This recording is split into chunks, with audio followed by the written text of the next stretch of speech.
Hello everyone. तो आज आम जो कहानी विषय कथा हवा सेटा कविता आईकर। कविता मो जने सांग से मते ये कहानी विषय कही कि गोटे अमावास्या राति ता आई एमती किसी घटीला जहाँ केवे साधारण नुहे।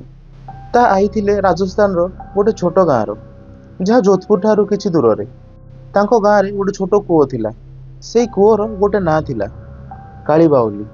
कहती सेठी किछि अछि अमावास्या राति जमिति से जगार किसी गोटे लोक मान से कूओ भीतर को टाणे। से गाँव में किसी लोक कहती अमावास्या राति से कूओ पाखक कौन स्त्री लोक जावा मना। से गाँव स्त्री लोक मैंने अमावास्या राति निज घर कबाट पत्र बंद कर आराम से घर भीतर रुहति से जगह को जाती ना। तेणु आज आम कहानी विषय भल भाव जाना एक्चुअली से राति ता आई सहित एमती कौन होता जे से केवे भूली पारि ना मरिया पर्यंत से जिनस कहती से कूओ पाखक मत जीवार नाला। किंतु ए कहानी भितर को जीवा पूर्व जदि आपण किसी भूतिया कहानी बा आपण किसी से सुपर नेचुरल अनुभूति करछंती ताले तळे दिया जाइथिबा नंबर किंबा ईमेल आईडी रे आपण कहानी आपण शेयर करि परिबे।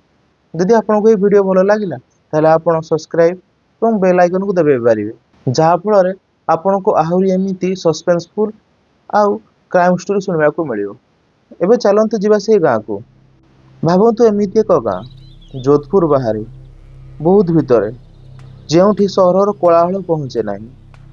कच्चा रास्ता आउ माटी घर कांथ राति से जगह इलेक्ट्रिक रहे ना केवल जनर आलुओ एवं ताराभरा आकाश। ए गाँ मझे एक बहुत पुराना कूओ थिला पत्थर रे तैयारी बहुत गभीर सफा पानी। किंतु यही कूओ मध्य गोटे अंधकार लुचि रही। कूओर गोटे नाम थिला काली बाउली। एक अलिखित नियम थिला ए जगार अमावास्या राति कौन स्त्री लोक ये कूओ पाखक जीवे ना ना सकाळे ना संध्यारे ना राति एठी को कौन स्त्री लोक जीवा मना। सावित्री कविता जेजेमा पाठ पढ़ी एवं टिके आधुनिक चिंताधारा रखुले। तांकु लागुला ए सब अंधविश्वास ए स्त्री लोक माने खामे खाली एमती गोटे नियम बनई या विश्वास करवा एकदम बोका काम। यही विचार मन थिला जेपर्यंत से अमावास्या राति आसी नथिला। सावित्री घरे से राति एक असुविधा थिला। तांको भौणीकर छोट पुओर देह बहुत खराब थिला। ताकू ठंडा एवं टिके सफा पानी दरकार थिला। किंतु घर रे कोटे ठुपा पानी नथिला सबु बाल्टी खाली। तांको घरे सबु माठिया खाली थिला को माठिया रे गोटे ठोपा भी पानी नथिला। राति अमावास्या थिला सबु आलो शेष जन भी नहीं केवल तारा आउ घन अंधार। सावित्री भाविले कूओ बहुत पाखरे अछि गोटे मिनिट रे काम सरी जीवी पानी आनिबी और फेरी आसीबी। से निजर माठिया उठाइले एवं चलिले पानी आनिया पाई। बाहर को बाहरिबा मात्रे अंधार एमिति थिला कि किछि दूर रे कोन अछि देखा जा नथिला पूरा कला अंधार। जेमिति जेमिति सावित्री घर दूर को जाउथिले गाँर नीरवता आहुरी बाहरिबा को लागुथिला। से कच्चा रास्ता रे तांको निज पाद शब्द तांको डराउथिला। टिए मुहूर्त पई तांको लागिला से पछको देखिबे कि तांको पछरे आसुची कि ना। से भाबिले ए सब मनर भ्रम बास पानी नेबार अछि आउ फेरिबार अछि। किंतु पवन रे एक अजीब गंध थिला जेमिति जळी जाउथुबा पत्रर। कूओ एबे किछि पाद दूर रे थिला किंतु से समय तांको लागुथिला जेमिति गोटे जुग बीती गलानी। आपनको ପାଇଁ गोटे प्रश्न जदि आपण सावित्री जगार थांते एवं राति 2टा 3टा रे आपण को पानी आनिबा को जीवा को पड़िथांता ताले आपण कोन जाइथांते कोन आपण निज मनर डर को हराई परिथांते ना सकाळर अपेक्षा करथांते। आपण ए प्रश्नर आंसर कमेंट सेक्शन में दे पारिबे। ओके पुणी चलंतु से कहानी को। सावित्री जेतेबेले से कूओ पाखक पहुंचले सबु किछ नॉर्मल थिला। सावित्री पाखरे थिया दौड़ी रे तांको गरा को बांधिले एवं कूओ मध्य को फिंगिले पानी उठाइबा पई। जेतेबेले से गराटी से पानी को स्पर्श कला एक शब्द आसिला। से शब्द कूओ मध्य रे गुंजी उठिला। सावित्री जेतेबेले गराटी को टाणिबा को लागिले गराटी धीरे धीरे भारी होबा को लागिला जेमिति गराटा को भीतर के टाणुची। सावित्री तांको जी जान लगे देले से गराटी को बाहर को टाणिबा पई। बहुत संघर्ष पर से गराटी बाहर को टाणिले ଏବଂ ଗରାଟିକୁ ଧରି ଯେତେବେଳେ ସେ ଯିବାକୁ ବାହାରିଲେ, ସେଇ ଚତୁଃପାର୍ଶ୍ୱରେ ଏକ ଶିହରଣ ଖେଳି ଉଠିଲା। ଏକ ଥଣ୍ଡା ପବନ ଚାରିଆଡ଼େ ଘୂରି ବୁଲିଲା। ସାବିତ୍ରୀ ସେଇ ଥଣ୍ଡା ପବନର ପରିବର୍ତ୍ତନକୁ ଅନୁଭବ କରିପାରିଲେ। ଯେମିତି ତାଙ୍କ ଚାରିପଟେ କିଛି ଚେଞ୍ଜ ହେଇଗଲା, ଯେମିତି ରାତି ଆହୁରି ଅନ୍ଧାର ହୋଇଗଲା। ହଠାତ୍ କୂଅ ଆଡ଼ୁ ଗୋଟେ ଶବ୍ଦ ଆସିଲା, ଏକ ଶାନ୍ତ ଏବଂ ସାଧାରଣ ସ୍ୱର, ଯେମିତି ଏକ ପଡ଼ୋଶୀ ତାଙ୍କୁ କହୁଛି, କେମିତି ଅଛ ଭଉଣୀ? ସାବିତ୍ରୀ ପଛକୁ ବୁଲି ଦେଖିଲେ, ଜଣେ ସ୍ତ୍ରୀ ଲୋକ ସେ କୂଅ ପାଖରେ ଠିଆ ହୋଇଥିଲା। ଲମ୍ବା ଚୁଟି ଏବଂ ଏକ ଧଳା ଶାଢ଼ୀ। ରାତିର ସେଇ ଅନ୍ଧାରରେ ମଧ୍ୟ ସେ ଧଳା ଶାଢ଼ୀ ଚମକୁଥିଲା। କିନ୍ତୁ ସେ ସ୍ତ୍ରୀ ଲୋକ କିଛି ଅସାଧାରଣ ଥିଲା, କାରଣ ସେ ସ୍ତ୍ରୀ ଲୋକର ପାଦ ମାଟିକୁ ଛୁଁ ନଥିଲା, ଯେମିତି ସେ ପବନରେ ଉଡୁଥିଲା। ସେ ସ୍ତ୍ରୀ ଲୋକ ଧୀରେ ଧୀରେ ହଲିବାକୁ ଲାଗିଲା। ସେ ସ୍ତ୍ରୀ ଲୋକ ତା ନଖରେ ଯେମିତି ସେ କୂଅର ପଥରକୁ ଘଷିବାକୁ ଲାଗିଲା। ସେ ଶବ୍ଦ ଏତେ ସ୍ପଷ୍ଟ ଥିଲା ଯେ ଆଜି ଯାଏଁ ସାବିତ୍ରୀଙ୍କ କାନରେ ବାଜୁଛି। ଆଉ ତାପରେ ସେ ମହିଳା ଧୀରେ ଧୀରେ ତା ମୁଣ୍ଡ ଟେକିବାକୁ ଲାଗିଲା, ବହୁତ ଧୀରେ, ଯେମିତି ସେ ଜାଣି ଜାଣି ତା ମୁଣ୍ଡ ଧୀରେ ଟେକୁଥିଲା, ଯେମିତି ସାବିତ୍ରୀ ଆହୁରି ଡରିବେ। ସାବିତ୍ରୀ ଗୋଟିଏ ସେକେଣ୍ଡ ପାଇଁ ତା ଚେହେରା ଦେଖିଲେ। ନାକ ଥିଲା, ଆଖି ଥିଲା, କିନ୍ତୁ କୌଣସି ପ୍ରତିକ୍ରିୟା ବା ଭାବ ନଥିଲା। କିନ୍ତୁ ସେ ସ୍ତ୍ରୀ ଲୋକର ଆଖି ପୁରା ଓଲଟା ଥିଲା, ପୁରା ଧଳା, କୌଣସି କଳାଡୋଳା ନଥିଲା। ସାବିତ୍ରୀଙ୍କ ହାତ ଆପେ ଆପେ ଖୋଲିଗଲା, ମାଠିଆ ସେଠି ପଡ଼ିଗଲା, ଆଉ ସେ ବାସ୍ ଦୌଡ଼ିଲେ, ପୁରା ବଳ ଲଗାଇ ଦୌଡ଼ିଲେ। ପଛରୁ ସେ ସାଧାରଣ ସ୍ୱର ଆସିଲା, କେଉଁଆଡ଼େ ଯାଉଛ? ବସିଯାଅ କିଛି ସମୟ।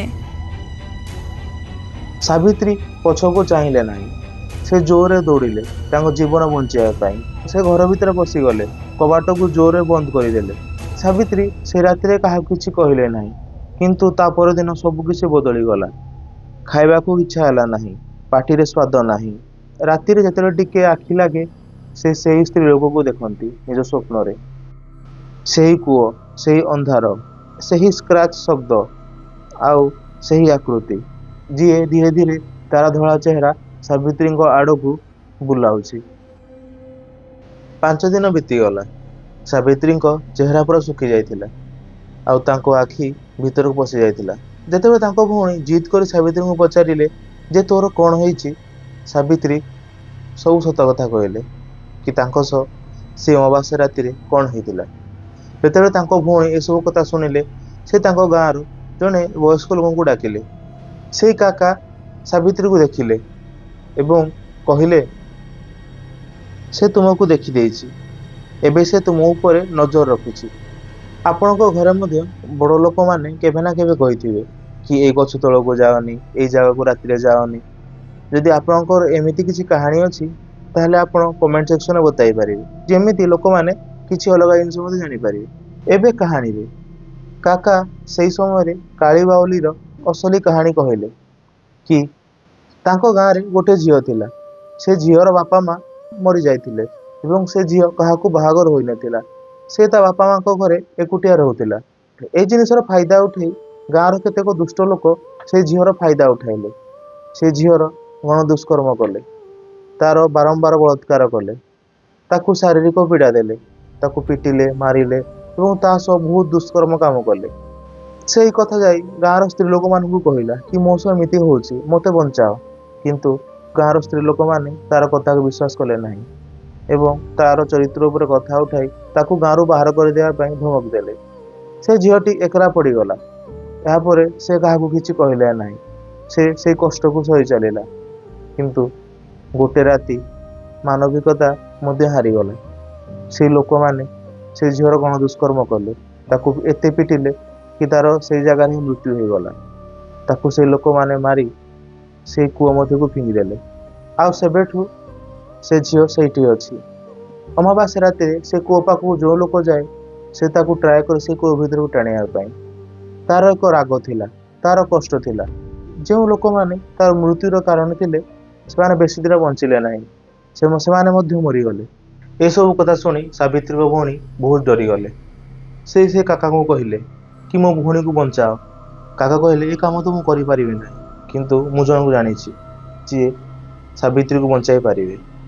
ସେ ଡାକିଲେ ଗାଁର ଜଣେ ବୟସ୍କ ମହିଳା, ଯାହାଙ୍କୁ ସମସ୍ତେ ମାଝି ବୋଲି କହନ୍ତି। ସେ ଏଇ ଟାଇପର ଭୂତ ଏବଂ ପ୍ରେତମାନଙ୍କୁ ଲୋକମାନଙ୍କଠୁ ଦୂରେଇ ରଖନ୍ତି। ତାଙ୍କୁ କହନ୍ତି ତାଙ୍କ ପାଖରେ କିଛି ଈଶ୍ୱରୀୟ ଶକ୍ତି ଅଛି, ଯାହାଦ୍ୱାରା ସେ ଲୋକମାନଙ୍କୁ ବଞ୍ଚାଇ ପାରନ୍ତି।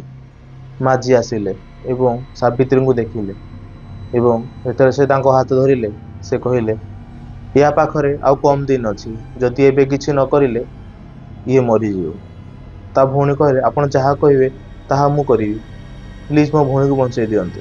ମାଝୀ କହିଲେ ଅମାବାସ୍ୟା ରାତି ଆସୁଛି, ସାବିତ୍ରୀଙ୍କୁ ନେଇ ମୁଁ ସେଇ କୂଅ ପାଖକୁ ଯିବି ଏବଂ ଗୋଟିଏ ପୂଜା କରିବି। ଏହାପରେ ଯେମିତି ସେ ଭୂତ ଏହାକୁ ଛାଡ଼ି ପଳେଇବେ। ତାଙ୍କ ଭଉଣୀ ରାଜି ହୋଇଗଲେ। ସେଇ ଅମାବାସ୍ୟା ରାତି ଆସିଲା। ମାଝୀ ଏବଂ ସାବିତ୍ରୀ ସେ କୂଅ ପାଖକୁ ଗଲେ। ମାଝୀ ସେ କୂଅ ପାଖକୁ ଗଲେ। ତାଙ୍କ ହାତରେ ଗୋଟିଏ ନଡ଼ିଆ ଥିଲା। ସେ ନଡ଼ିଆ ଉପରେ କଳା କପଡ଼ା ବାନ୍ଧା ହେଇଥିଲା। ଆଉ ଗୋଟେ ହାତରେ ସିନ୍ଦୁର ଏବଂ ଚୁଡ଼ି ଥିଲା ଏବଂ ସାବିତ୍ରୀ ତାଙ୍କ ପଛେ ପଛେ ଚାଲି ଚାଲି ଆସୁଥିଲେ। ସେ ଯେତେବେଳେ ସେ କୂଅ ପାଖକୁ ପହଞ୍ଚିଲେ, ହଠାତ୍ ସେଇ ଜାଗାରେ କେମିତି ଗୋଟିଏ ଥଣ୍ଡା ପବନ ବହିଗଲା ଏବଂ ସାବିତ୍ରୀ ସେଇ ଜାଗାରେ ହିଁ ପଡ଼ିଗଲେ। ସେ ମାଝୀଙ୍କୁ ଦୂରରୁ ଗୋଟିଏ ଛୁଆର କାନ୍ଦିବାର ଆବାଜ ଆସିଲା। ସେ ଭୂତଟି ଚାହୁଁଥିଲା ସେ ମାଝୀଙ୍କୁ ଡରାଇବା ପାଇଁ, କିନ୍ତୁ ମାଝୀ ଡରିଲେ ନାହିଁ। ହଠାତ୍ ଲାଗିଲା ତାଙ୍କୁ କିଏ ପଛରୁ ଧରିଛି, ଯେମିତି ତାଙ୍କୁ ସେ ପଛକୁ ପଛକୁ ଘିଞ୍ଚୁଛି, କିନ୍ତୁ ମାଝୀ କଷ୍ଟ କରି ଆଗକୁ ଚାଲିଲେ। ସେ ତାଙ୍କ ପୂଜା ଆରମ୍ଭ କଲେ। ପୂଜା ଆରମ୍ଭ କ୍ଷଣି ସେଇ ଜାଗାରେ ପବନ ଆହୁରି ଜୋରରେ ବହିବାକୁ ଲାଗିଲା। ସେଇ ଚିତ୍କାର ଚାରିଆଡ଼େ ଗୁଞ୍ଜି ଉଠିଲା। ମାଝୀ ତାଙ୍କ ପୂଜା ଆରମ୍ଭ କଲେ। ସେ ନଡ଼ିଆ ଉପରେ କପଡ଼ା ବାନ୍ଧିଲେ ଏବଂ ନଡ଼ିଆ ଉପରେ ସିନ୍ଦୁର ଲଗାଇଲେ। ସେ ପୂଜାର କ୍ରିୟା ସବୁ କରିଲେ। ସେଇ ସମୟରେ ଚତୁଃପାର୍ଶ୍ୱ ଯେମିତି ଚିତ୍କାର ଗୁଞ୍ଜି ଉଠୁଥିଲା, ଯେମିତି କିଏ ଚାହୁଁଥିଲା ମାଝୀ ଏହି ପୂଜା ନ କରିପାରନ୍ତି। ମାଝୀ ପୂଜା ସାରିଲେ ଏବଂ ଯେତେବେଳେ ସେ କୂଅ ମଧ୍ୟକୁ ସେ ନଡ଼ିଆକୁ ଫିଙ୍ଗିବାକୁ ଟ୍ରାଏ କରିଲେ, ତାଙ୍କ ହାତକୁ କିଏ ଧରିଦେଲା। ସେ ବହୁତ କଷ୍ଟ କରିଲେ ସେ ନଡ଼ିଆକୁ କୂଅ ମଧ୍ୟକୁ ଫିଙ୍ଗିବା ପାଇଁ, କିନ୍ତୁ ତାଙ୍କୁ ଗୋଟେ ଅଦୃଶ୍ୟ ଶକ୍ତି ଅଟକାଉଥିଲା। କିନ୍ତୁ ମାଝୀଙ୍କର ଶକ୍ତି ସେଇ ଭୂତର ଶକ୍ତିକୁ ହରାଇ ଦେଲା। ସେ ଫାଇନାଲି ସେ କୂଅ ମଧ୍ୟକୁ ନଡ଼ିଆଟି ଫିଙ୍ଗିଦେଲେ। ନଡ଼ିଆଟି ପାଣିକୁ ଟଚ୍ କରିବା ମାତ୍ରେ ସେଇ ଜାଗାରେ ଗୋଟେ ଚିତ୍କାର ଚାରିଆଡ଼େ ଗୁଞ୍ଜି ଉଠିଲା ଏବଂ ହଠାତ୍ ଶାନ୍ତି। ନା କୌଣସି ଶବ୍ଦ, ନା କୌଣସି ପବନ, ଯେମିତି ସବୁ ଥମିଗଲା। ସାବିତ୍ରୀ ମଧ୍ୟ ତାଙ୍କ ଚେତା ପାଇଲେ। ସେ ଉଠିଲେ ଏବଂ କିନ୍ତୁ ଗୋଟିଏ ଷ୍ଟ୍ରେଞ୍ଜ ଥିଙ୍ଗ ଥିଲା, ସାବିତ୍ରୀ ସବୁ ଭୁଲି ଯାଇଥିଲେ। ସାବିତ୍ରୀଙ୍କୁ ସେଇ ପୂର୍ବ ଅମାବାସ୍ୟା ରାତିର କିଛି କଥା ମନେ ନଥିଲା। ସାବିତ୍ରୀଙ୍କୁ ଧରି ମାଝୀ ଘରକୁ ଫେରିଲେ। ଏବେ ସବୁ କିଛି ନର୍ମାଲ ଥିଲା। ସାବିତ୍ରୀ ମଧ୍ୟ ନର୍ମାଲ ହେବାକୁ ଲାଗିଲେ। ତାଙ୍କ ଦେହ ଧୀରେ ଧୀରେ ଠିକ୍ ହେବାକୁ ଲାଗିଲା। ସାବିତ୍ରୀ ଏବେ ନର୍ମାଲ ଅଛନ୍ତି। ତାଙ୍କ ମନରେ ଆଉ କିଛି ଡର ନାହିଁ, କିନ୍ତୁ ସେ ରାତିକୁ କେବେ ଭୁଲି ପାରନ୍ତି ନାହିଁ। କାରଣ ସେ ତାଙ୍କ ନାତୁଣୀକୁ କହିଲେ କି ଝିଅ, ତୁ ଏବେ ସେ ଗାଁକୁ ଯା ନାହିଁ। ଯଦି ମୋ ସହ ଏମିତି କିଛି ହେଇଥିଲା ତ ତୋ ସହ ମଧ୍ୟ ହେଇପାରେ।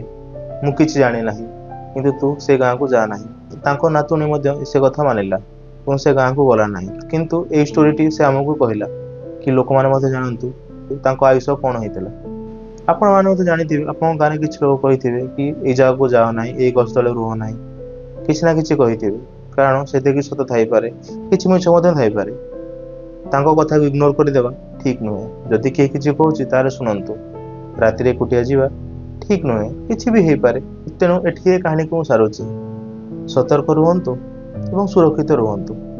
ଆମେ ଦେଖା ହେବା ପରବର୍ତ୍ତୀ ଭିଡ଼ିଓରେ। ଜୟ ଜଗନ୍ନାଥ।